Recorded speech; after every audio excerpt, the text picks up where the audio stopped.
From where you sit and you look at the numbers so closely, do you get the sense maybe that the airlines are overwhelmed at all? And I ask that simply through the lens of someone who has traveled, and I've been there stuck at the airport. As we all find out in the 11th hour, our flights are canceled, our flights are delayed, we're stuck overnight in a place we weren't expected to.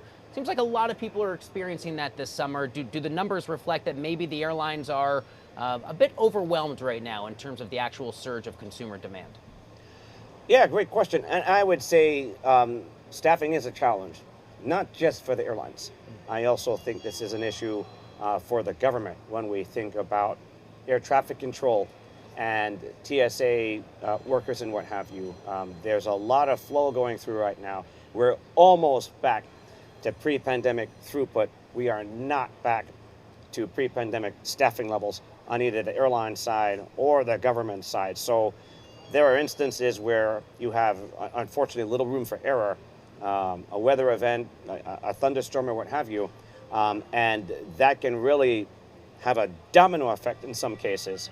So in the worst scenarios, you can see some revenue spill from those kinds of scenarios. But I think overall, given the challenge and the enormous throughput they have, I would say they've done a good job.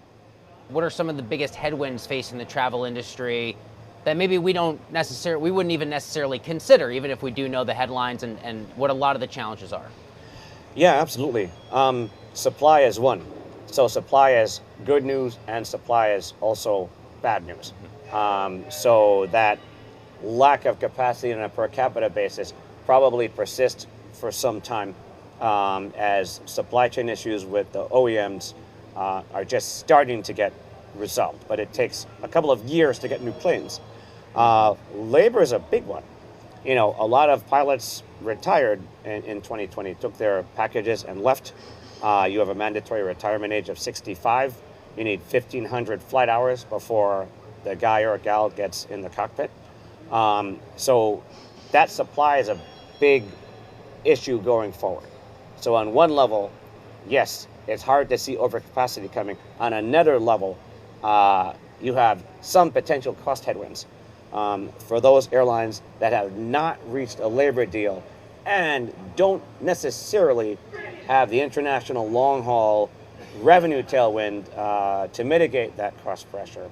So that's something I think that the street has to watch. Mm-hmm. And then on specific cases, we have the unwind of the Northeast Alliance, which is specific to American and JetBlue. That's challenging for those two.